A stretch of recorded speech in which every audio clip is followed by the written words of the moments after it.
5 सितंबर है और भारत के पढ़े लिखे लोग राष्ट्रीय ज्ञानदाता पर्व मना रहे हैं। यह राष्ट्रीय पर्व भारतीय चेतना विज्ञान के महान दार्शनिक शिक्षक डॉक्टर सर्वपल्ली राधाकृष्णन के जन्मदिन को समर्पित है। क्या डॉक्टर राधाकृष्णन जी ने दानम एकम कलो युगे को प्रचुरतामूलक वैश्विक सामाजिक मशीनी उत्पादन एवं सेवा प्रणाली से जोड़कर भारतीय समाज विकास के इतिहास के दर्शन शास्त्र का परीक्षण और मूल्यांकन किया है? इस विषय पर आप अपना विचार रखने की कृपा करें। श्रेष्ठ सुरभि जी, आज के लिए यह प्रश्न बड़ा ही माकूल है और इसका उत्तर, तार्किक उत्तर देना भी आवश्यक है। आज विश्वविद्यालय अनुदान आयोग द्वारा जितने सरकारी और गैर सरकारी विश्वविद्यालयों को मान्यता मिली है और इनमें जितने शिक्षक काम कर रहे हैं, मेरी समझ में 5% भी शिक्षक नहीं होंगे जो डॉक्टर सर्वपल्ली राधाकृष्णन जी के भारतीय दर्शन नामक पुस्तक को पढ़े होंगे, उसका अनुशीलन किए होंगे और 95% तो शायद किताब भी देखे हों या नहीं देखे हों या कैटलॉग से उसका नाम सुने हों, लेकिन इस किताब के पन्नों से वे गुजरे नहीं होंगे और ऐसे लोग भी आज ज्ञानदाता पर्व मना रहे हैं। इस संदर्भ में ये कहना चाहता हूँ कि प्रश्न है जो दानम एकम कलौ युगे को प्रचुरता मूलक वैश्विक सामाजिक मशीनी उत्पादन एवं सेवा प्रणाली से जोड़कर भारतीय समाज विकास के इतिहास के दर्शन शास्त्र का परीक्षण और मूल्यांकन किया जाना, क्या डॉक्टर राधाकृष्णन जी ने ऐसा किया है? ये प्रश्न है। तो इस प्रश्न का उत्तर कौन देगा? जब तक भारतीय दर्शन इंडियन फिलॉसफी को ठीक से गहराई से जो अध्ययन करेंगे वही इस प्रश्न का उत्तर दे सकते हैं। तो दानम एकम कलौ युगे और फिर वर्तमान के साइंटिफिक टेक्नोलॉजिकल रिवॉल्यूशन द्वारा वैश्विक उत्पादन एवं सेवा प्रणाली को प्रचुरता मूलक बनाया जाना और उसको भारतीय दर्शन शास्त्र से जोड़ करके वसुधैव कुटुंबकम की चेतना से जोड़ करके अयं निजः परो वेत गणना लघुचेत साम उदार चरितानां तो वसुधैव कुटुंबकम। तो इस चेतना से जोड़ करके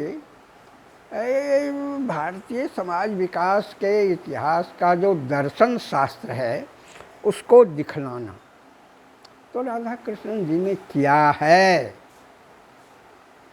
आप पढ़िए तो आपको पता लगेगा कि उन्होंने क्या है। संगच्छध्वम से संबद्धध्वम से जो चेतना विज्ञान भारत का प्रारंभ होता है वह दानम एकम कलो युगे तक आता है। मनुस्मृति इस धारा को रखी है। तपः परं कृतयुगे त्रेतायाम ज्ञान मुच्यते, द्वापरे यज्ञ माहुर्य दानम एकम कलौ युगे। और यह दर्शन एकदम लगातारता में है, विकासात्मक रूप में है। डॉक्टर ऐसे पंडित जवाहरलाल नेहरू जी ने भी मुद्रा और बाजार के विकास के पूर्व जो शिक्षावल्ली का चतुष्पदीय ज्ञानात्मक तर्क प्रणाली मूलक ज्ञान है, पंचसंहितात्मक ज्ञान है, वह लाइट कॉरिडोर है। उनको प्रकाशमय इतिहास बताते हैं, यद्यपि कि उनकी व्याख्या जिस रूप में मैंने की है ऐसी व्याख्या पंडित जवाहरलाल नेहरू जी ने नहीं की है। वो केवल व्यवहार में जो इतिहास को देखा है उसी पर किया है। यदि तैतरीय उपनिषद की शिक्षावल्ली की वैज्ञानिक व्याख्या कर यदि वो उसे लाइट कॉरिडोर कहते तब तो मामला इतना साफ सुथरा हो गया होता कि आज घोर अंधकार में जाने की स्थिति नहीं रहती। लेकिन ऐसा नहीं है। डॉक्टर सर्वपल्ली राधाकृष्णन जी ने भी भारतीय समाज विकास के दर्शन शास्त्र को शिक्षावल्ली की चतुष्पदीय ज्ञानात्मक तर्क प्रणाली की वैज्ञानिक व्याख्या के आधार पर हम नहीं किया है उन्होंने। लेकिन वो तपः परं कृतयुगे त्रेतायाम ज्ञान मुच्यते, द्वापरे यज्ञ माहुर्य दानम एकम कलौ युगे की धारा को ढेर सारे स्मृतियों और ग्रंथों जो भारतीय चेतना विज्ञान में आए हैं उनको जोड़ करके इतने सारे उद्धरण हैं जिससे वो साबित करना चाहते हैं कि दर्शन शास्त्र, भारत का दर्शन शास्त्र इन्हीं तत्वों से बने हुए, वसुधैव कुटुम्बकम के। और अंत में जब उपसंहार में आते हैं तो पतित अवस्था में भारतीय समाज को देखते हैं, उनके व्यावहारिक सामाजिक चेतना को देख करके राधा कृष्ण जी बहुत दुखी होते हैं और वो आशा के साथ कहते हैं कि यह बहुत लंबे काल तक यह अंधकार रहने वाला नहीं है, यह अंधकार मिटेगा, भारत पुरुषार्थवान बनेगा और फिर उस पुरुषार्थ के बल पर वह अपने दर्शन शास्त्र को वैश्विक बनाएगा। अब राधा कृष्ण जी ने क्या किया है, उनको कुछ पंडित लोग उनसे अपेक्षा करते थे कि वो ब्रह्मसूत्र पर भाष्य लिखें रामानुज जी जैसे, लेकिन ऐसा यदि करते तो वो आज भारत के वसुधैव कुटुम्बकम मूलक दर्शन के व्याख्याता नहीं रहते। स्वामी विवेकानंद जी ने जिस एकेश्वरवाद को विश्व की पीड़ाओं का वैचारिक निदान माना, राधा कृष्णन जी इस वैचारिक निदान को नहीं माना है अपने अध्ययन में, अपने विश्लेषण में, परीक्षण और मूल्यांकन में। उनका कहना है कि भारतीय दर्शन रोटी के साथ आज़ादी का दर्शन है। भारतीय दर्शन सामाजिक व्यक्ति की रोटी के साथ आज़ादी की संवैधानिक सुरक्षा का दर्शन है। ये बात उनके परीक्षण और मूल्यांकन से निकल करके आती है। इसीलिए वो एकेश्वरवादी दार्शनिक नहीं हैं। वे केवल महाविचार को ही सारी पीड़ाओं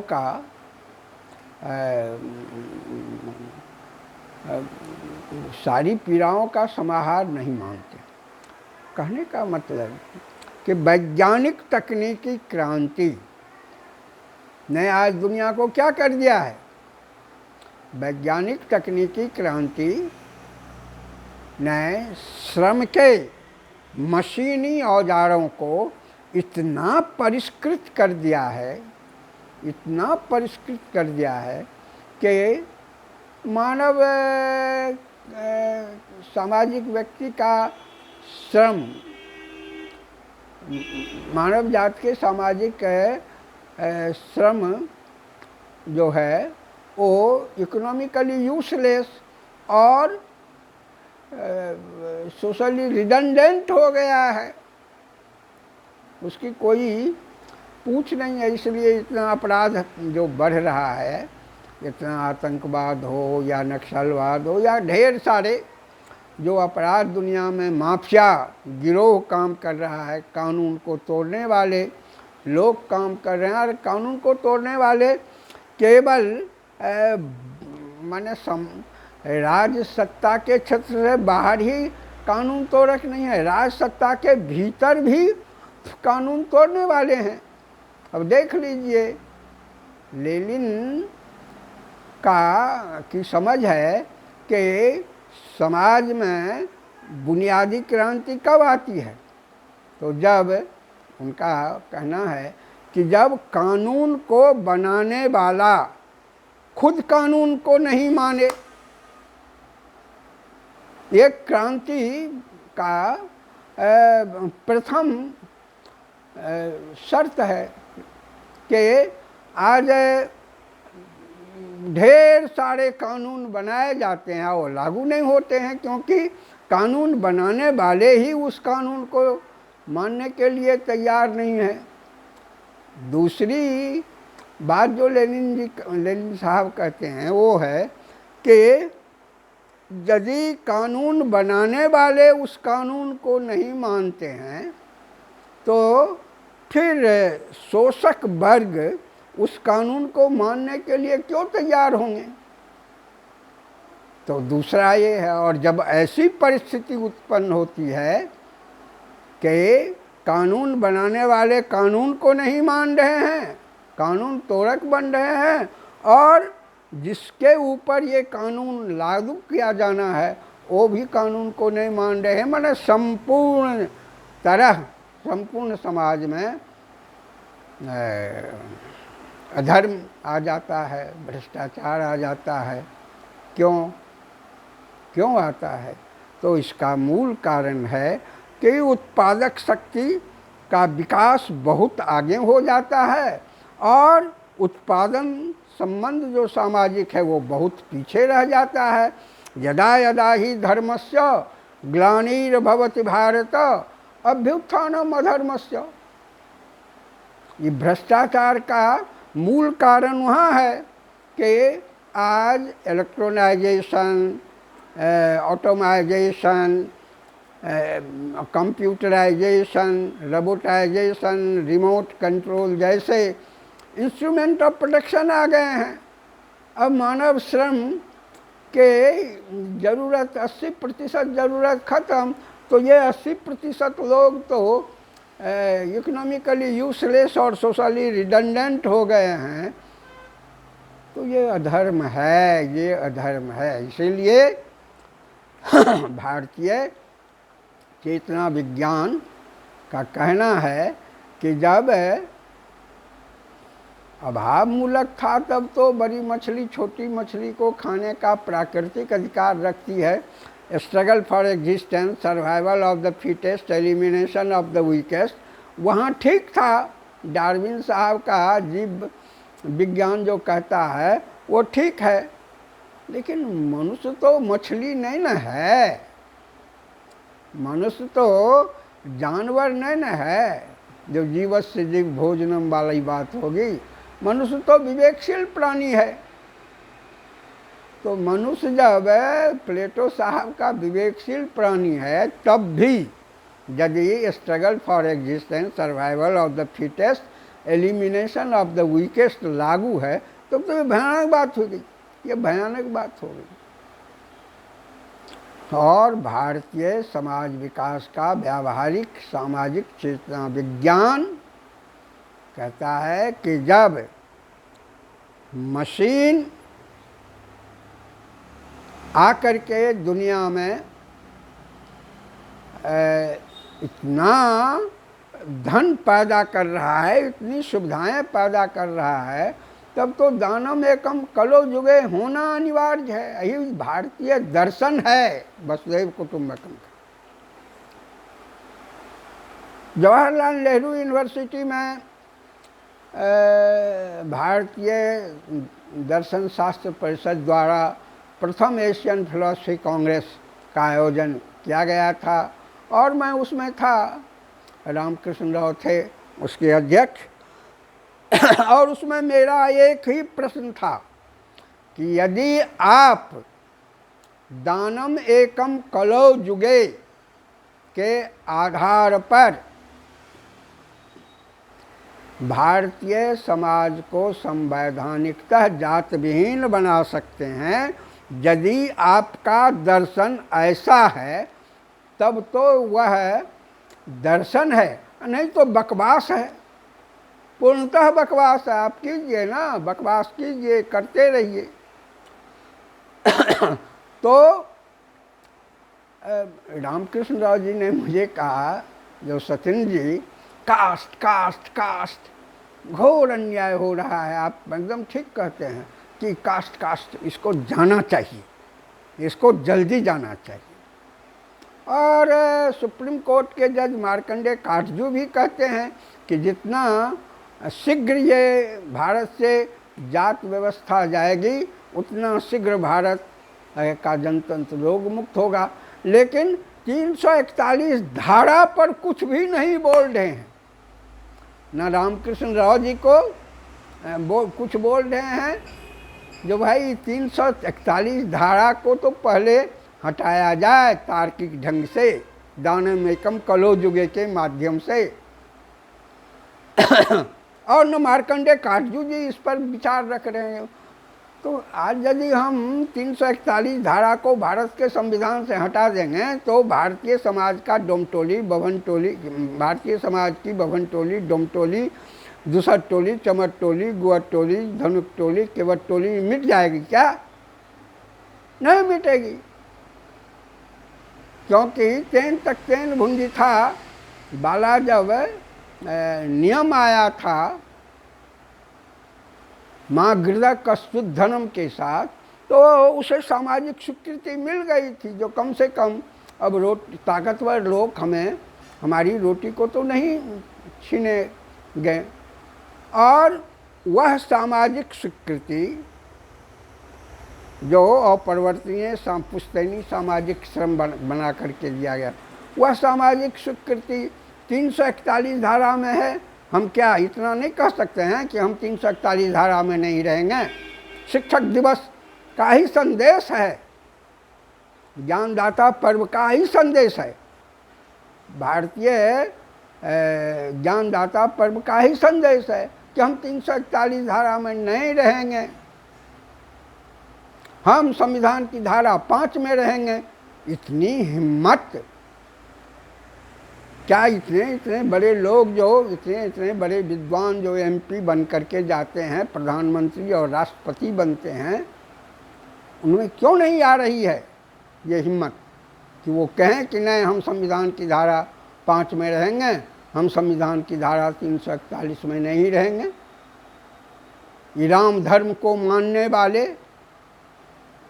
जो शबरी के जूठे बैर खाने वाले थे, जो गिद्ध को गोद लगा करके अपने पिता के श्राद्ध जैसे गिद्ध का श्राद्ध किया है, जो निषाद को अपना दोस्त बनाते थे, आदिवासी समाज के जामवंत, हनुमान, सुग्रीव आदि को अपना दोस्त बनाते थे और लंका के स्वर्ण को महल को जलाए थे। तो उस राम को आज मूर्ति बना करके, पत्थर की मूर्ति बना करके, भव्य मंदिर बना करके पूजा करते हैं। क्या ही राष्ट्र धर्म है? अयं निज परो वेत जगन्ना लघुते साम उदार चरताराम तो वसुधैव कुटुंबकम, ये दानम एकम कलो जुगे से ही होगा। दानम एकम कलो जुगे का मतलब ये बिल गेट्स इतना धन दान कर रहे हैं और उसकी पंक्ति में ढेर सारे धन के बोझ से जो लदे हुए हैं वो दान दे रहे हैं। और कहाँ दान दे रहे हैं? देख लीजिए उनका दान। कोई एक नया कपड़ा फैक्ट्री बनाएंगे, कोई कृषि क्षेत्र किसानों के लिए बनाएंगे, वो नहीं, वो दान दे रहे हैं स्वास्थ्य सुधार करो। अरे उसके भोजन की व्यवस्था तो पहले कीजिए ना, तब उसके स्वास्थ्य की बात कीजिएगा। जब पोलियो सबका दिया जा रहा था, अभी भी दिया जा रहा है, तो एक गरीब महिला अपने नवजात शिशु को गोद में लेकर के मेरे दरवाजे पर एक आम का गाछ है उसके नीचे बैठी हुई थी और उधर से वो जो एक बूंद जीवन के लिए पिलाने वाली सब थी वो आई और उस बच्चा को पिलाने के लिए वो कहा जो इसको पिलाइए, स्वास्थ्य ठीक रहेगा। कहा जो बहन जी पहले इसके भोजन की व्यवस्था कीजिए ना, ये तो भूख से मरने वाला है, इसको जला करके कैसे रखिएगा। तो दानम एकम कलो जुगे का मतलब बिल गेट्स का दान नहीं है और न टाटा बिरला का धर्मशाला है। ये सब बहुत गलत है। दानम एकम कलो जुगे का अर्थ है संवैधानिक सामाजिक आवश्यकता आधारित सामाजिक वितरण प्रणाली। अकूत धन पैदा कर रहा है ये वैज्ञानिक तकनीकी क्रांति के द्वारा। अकूत धन पैदा हो रहा है, हवाई जहाज सैटेलाइट सब बन रहे हैं। तो ये जो सेवा प्रणाली है, ये जो आर्थिक प्रणाली है, उत्पादन प्रणाली है, उससे एक ऐसा UNO scientific technological distribution pipe बना दे। फूड सिक्योरिटी कमिटी बनाए हुआ है यूएनओ और जहाँ जहाँ अकाल पड़ता है वहाँ वहाँ भोजन सुरक्षा के लिए काम भी करता है। लेकिन ये सब तो वही बिल गेट्स वाला दानदाता वाला माध्यम है। वो चमत्कार से काम नहीं चलेगा, एकदम व्यक्तिगत चमत्कार से वो काम चलेगा जो सामाजिक रूप से एक माने बनाया जाए डिस्ट्रीब्यूशन चैनल और उसके माध्यम से सामाजिक व्यक्ति, प्रत्येक सामाजिक व्यक्ति की रोटी और आज़ादी की संवैधानिक सुरक्षा हो। इसका अर्थ आवश्यकता आधारित सामाजिक वितरण प्रणाली का अर्थ क्या होगा?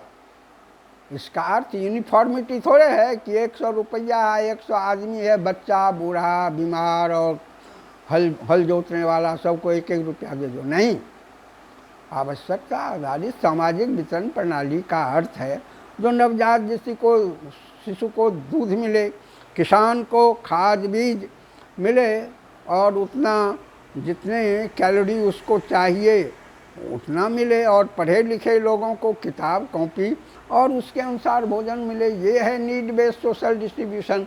और आज जितने धन और सेवा आ गए हैं साधन, उससे संसार के प्रत्येक व्यक्ति की रोटी और आज़ादी की उनके गुणकर्म के आधार पर संवैधानिक सुरक्षा की जा सकती है, संभव है। और राधा कृष्ण जी का जो भारतीय दर्शन है वह इसका परीक्षण और मूल्यांकन करता है और आशा व्यक्त करता है कि एक समय आएगा जब संसार से आगम निगम तर्कशास्त्र का जो ज्ञान है वो खत्म होगा और शिक्षावल्ली का जो चतुष्पदीय ज्ञानात्मक तर्क प्रणाली है वह व्यावहारिक बनेगी।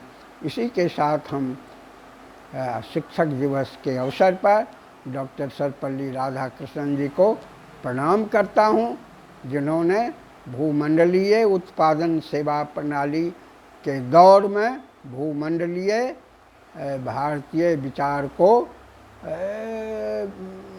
संप्रेषित किया है संसार के लोगों के सामने। इसके लिए मैं बहुत उनका आभारी हूँ और भारतीय समाज उसका आभारी है। भारत के ज्ञानदाताओं को पूरी निष्ठा के साथ, पूरी समझ के साथ शिक्षक दिवस को मनाएं, यही मेरी अपेक्षा है। धन्यवाद।